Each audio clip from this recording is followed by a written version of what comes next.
Hello guys, आज मैं आपके लिए परफेक्ट वर्ल्ड के एपिसोड 78 का फर्स्ट बोनस पार्ट लेके आई हूँ। तो चलिए हम अपना एक्सप्लेनेशन शुरू करते हैं। तो एपिसोड की स्टार्टिंग में हम देखते हैं कि स्मॉल टावर यानी कि पॉल की पावर के साथ एलेक्स माउंट ब्लॉक के एंसेस्टर क्वीन वू को मारता है। इसके बाद हम पॉल के एनिमी को देखते हैं जो पॉल के यहाँ आने से गुस्सा हो जाता है और उसके गुस्से से स्काई और अर्थ की लाइट थंडर क्लाउड के बढ़ने के साथ और भी बढ़ जाती है और 5 एलिमेंट माउंटेन कोलैप्स होने लगता है। लेकिन एलेक्स वहाँ एरोगेंटली खड़ा होता है, उसे कुछ भी फर्क नहीं पड़ता और वो अपनी जगह से 1 इंच भी नहीं हिलता। जिसके बाद हम देखते हैं कि पॉल की पूरी बॉडी गोल्डन लाइट से भर जाती है और वो ऊपर जाने लगता है और एलेक्स की प्रोटेक्शन के लिए उसके चारों ओर एक बैरियर बना देता है और 5 एलिमेंट माउंटेन से कहता है कि अगर तुम लड़ना चाहते हो तो फिर लड़ो और अपनी बॉडी से गोल्डन लाइट रिलीज करने लगता है। अब इस चांस को 5 एलिमेंट माउंटेन भी खोना नहीं चाहता था, इसलिए वो पॉल की इंसल्ट करते हुए कहता है कि तुम अभी भी उस बैटल को रिकॉन्सिल नहीं करते। 5 एलिमेंट माउंटेन इस तरह की मीनिंगफुल बात करके पॉल पर अटैक कर देता है। पास्ट में स्मॉल टावर यानी कि पॉल इतनी बड़ी बैटल के लिए प्रिपेयर नहीं था और वो अपर रिलम के कई जेंट से इंजर्ड हो गया था, जिसके कारण उसकी टावर बॉडी टूट गई थी। पहले ये 9 स्टोरी टावर था, लेकिन अब केवल 4 फ्लोर्स ही बचे थे, इसलिए वो लोअर वर्ल्ड में छुपकर पुनः रिकवर होने आया था। अब पास्ट की ये ट्रेजेडी पॉल का जुनून बन गई थी और वो इतना ज्यादा अग्रेसिव हो गया था कि उसके पगोड़ा में जमा होने वाली नफरत अब फ्लेश बाढ़ की तरह फूट रही है।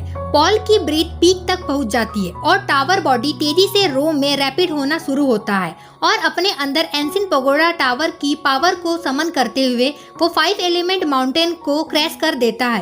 ये अटैक इतना पावरफुल होता है कि इसकी एनर्जी से स्काई और अर्थ में क्रैक आने लगते हैं और इस अटैक से ट्रोबिंग रोर और माउंट ब्लॉक की बिल्डिंग भी टूट जाती है और कोलिडिंग एयर वेव लेयर से लेयर के रूप में एक्सप्लोर हो जाती है और सभी दिशाओं में फैल जाती है। उन दोनों के अटैक से बुलाव माउंटेन के कई डिसिपल जमीन में गिरते हैं और खून की खांसी करना शुरू कर देते हैं। उनके बीच की ये फाइट बेहद एक्सट्रीम लेवल की हो जाती है। किसी ने एक्सपेक्ट नहीं किया था कि ये फाइट इतनी शानदार होगी। गाइस, आपको ये वीडियो अगर अच्छा लगा हो तो वीडियो को लाइक और चैनल को सब्सक्राइब जरूर कर दीजिएगा और आपको इस सीरीज का सेकंड बोनस पार्ट देखना है तो कमेंट करके जरूर बताइएगा और अगर कमेंट 25 से ज्यादा हुए तो मैं इस सीरीज के सेकंड बोनस पार्ट को जल्दी ही आप लोग के लिए लेके आऊंगी। देन एलेक्स पॉल को कुछ कहकर उसकी चॉस पावर में कुछ चेंज करवा देता है। हालांकि उसके हार्ट में अभी भी डर मौजूद था क्योंकि उसने पॉल को कभी भी इतना वायलेंट और लापरवाह नहीं देखा था।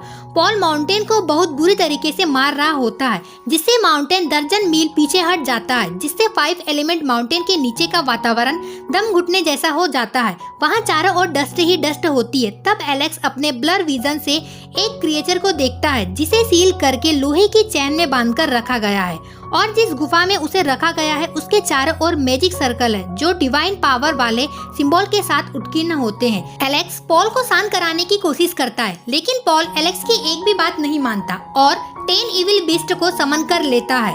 एलेक्स को पॉल को शांत कराने के बीच एक और मुसीबत आ गई थी क्योंकि 10 इविल बीस्ट सामने आ गया था। अब उस क्रिएचर को देख 5 एलिमेंट माउंटेन भी पॉल की ओर बढ़ता है और बिना रुके वो इस क्रिएचर को दबा देता है। पॉल थोड़ा दूर जाकर फिर से चौटिक ओरा को सर्कुलेट करता है और फिर से गोल्डन लाइट को एग्जीक्यूट करता है और 5 एलिमेंट माउंटेन पर थ्रो कर देता है। इसी टाइम पॉल पर एक शॉर्ट बीम और स्लेश करता है जो उस मैजिक सर्कल की ओर से आता है। पॉल भी जमीन से इन फिक्सिंग क्रिएचर को रिलीज करता है क्योंकि पॉल उन क्रिएचर के पास्ट को समझ सकता था, इसलिए वो इन्हें रिलीज कर पाया। अपने गुस्से के कारण पॉल 10 इविल बीस्ट के सन की शील्ड को भी तोड़ देता है, यह जानते हुए भी कि ये 10 इविल बीस्ट की अनसोल्ड संतान है। यह उनको अराजकता में मिला था जो कि वॉइड को तोड़ने और दुनिया से लौटने से पहले लाखों साल तक फंस गया था, जिसके बाद इसे अपर वर्ल्ड के कई जेंट के द्वारा सपोर्ट किया गया और इसे 5 एलिमेंट के तहत सील्ड कर दिया गया था। पॉल का इंटेंशन केवल इमॉर्टल क्रिएचर को प्रॉब्लम से बाहर निकालना और अपर वर्ल्ड के गॉड के लिए परेशानी क्रिएट करना था।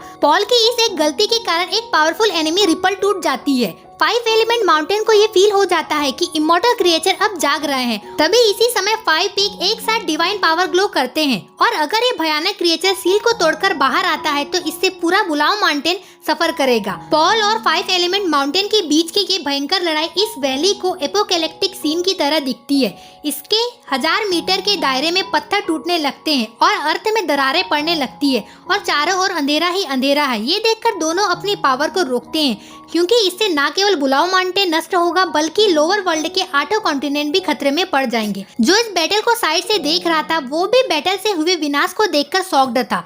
वो क्रिएचर जिसे हमेशा हमेशा के लिए सरप्राइज कर दिया गया था अब वो जाग गया है और केवल एलेक्स ने ही उसके प्रेजेंट को जान पाया है। और वो क्रिएचर हैंडसम यंग मैन है और वो प्रीटी वुमेन की तुलना में भी ज्यादा सुंदर है, मानो कि वो कोई एक वुमेन हो। उसके पीछे गोल्डन विंग है जो लगभग एलेक्स के विंग से ही मैच करते हैं। और हम देखते हैं कि वो पर्सन डैनियल है जो एलेक्स और डेविड के बीच स्काई बैटल फील्ड में हो रही फाइट के दौरान आया था, जिसके पास 6 पाथ ऑफ रिनगार्नेशन की पावर है, जिसने स्काई बैटलफील्ड के गार्जियन को मार दिया था। इसीलिए उसे अपर वर्ल्ड के जेन के द्वारा 5 एलिमेंट माउंटेन में सील किया गया था। और इसी के साथ हमारा एपिसोड यहीं पे एंड होता है। So keep watching, stay connected. मिलते हैं नेक्स्ट वीडियो में, तब तक के लिए बाय बाय।